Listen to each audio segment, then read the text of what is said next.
बरेली में पूर्व सैनिकों, उनके परिवारों, वीरांगनाओं और विधवाओं से पुनर्मिलन तथा उनकी समस्याओं के समाधान के उद्देश्य से इस वर्ष भी पूर्व सैनिक दिवस के अवसर पर एक भव्य कार्यक्रम का आयोजन 14 जनवरी को किया जा रहा है। ये जानकारी कर्नल दिनेश एस शुक्ला ने देते हुए बताया कि विगत वर्षों की भांति इस बार भी कार्यक्रम का उद्देश्य पूर्व सैनिकों के सीधा संवाद स्थापित करना और उन्हें उपलब्ध सुविधाओं और नई योजनाओं की जानकारी देना।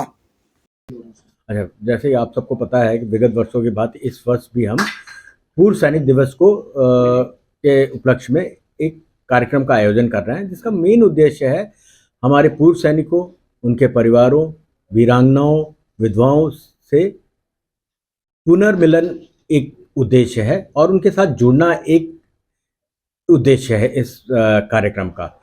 इसके तहत हमने जाट रेजिमेंटल पीटी फील्ड जो है उनका, वहाँ पर मेन कार्यक्रम का आयोजन किया है, जिसमें सबसे पहले रीथ लेइंग होगी। रीथ लेइंग में पूर्व सैनिक, आर्मी, नेवी, एयरफोर्स के ऑफिसर, जेसीओस, जवान, इसके बाद जो डिग्निटरीज हैं, station commander, chief of staff उत्तर भारत और जीओसी उत्तर भारत रीथ ले करेंगे। उसके बाद ये सारे लोग मेन वेन्यू में आ जाएंगे। मेन वेन्यू में तकरीबन 10:30 बजे अपेक्षित है कि वेटरन्स आएंगे और वहाँ पे सबसे पहले जलपान करेंगे। उसके बाद जितनी स्टॉल्स और ये सब हमने उनके लिए आयोजित किए हैं, स्पर्श, ECHS, medical camp, banking services, रोजगार वाली प्रोवाइड करने वाली संस्थाएं, इनका वो लाभ उठाएं।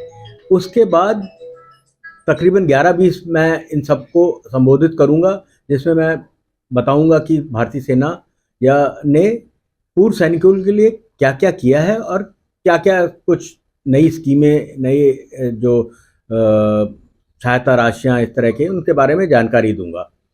इसके बाद चीफ गेस्ट तब तक आ जाएंगे।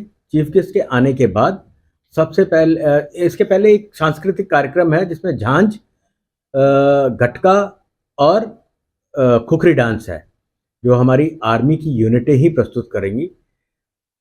तब तक चीफ गेस्ट आ जाएंगे। चीफ गेस्ट आने के बाद एक बैंड डिस्प्ले होगा। बैंड डिस्प्ले के बाद जितने वयोवृद्ध सैनिक हैं, वीर सैनिक हैं, वीरांगनाएं हैं, विधवाएं हैं और विक्ट्री कम रिलीफ फंड के जो आश्रित हैं, उनको सहायता राशि प्रदान की जाएगी या सम्मानित किया जाएगा। इसके बाद जीओसी साहब का अभिभाषण होगा। उनके अभिभाषण के बाद एक वेटरन्स हैंडबुक है, उसको हम उसका विमोचन करेंगे। वेटरन्स हैंडबुक के विमोचन के बाद जो हमारे उत्तर भारत के चीफ ऑफ स्टाफ हैं, वो धन्यवाद भाषण प्रस्तुत करेंगे। धन्यवाद भाषण के बाद राष्ट्रगान, राष्ट्रगान के बाद सब लोग स्टॉल्स की विजिट के लिए चले जाएंगे। उसके उपरांत भोजन के लिए सब चले जाएंगे। ये मोटे तौर पर कार्यक्रम की रूपरेखा है। फिर भी कार्यक्रम का मेन उद्देश्य जो है, वो सबसे पूर्व सैनिकों और उनके परिवारों से एक बार फिर मिलना और उनकी किसी भी तरह की समस्याओं को लेना और एक तयशुदा टाइम में उन समस्याओं का निर्धारण करना, उनको उनकी समस्याओं का निवारण करना।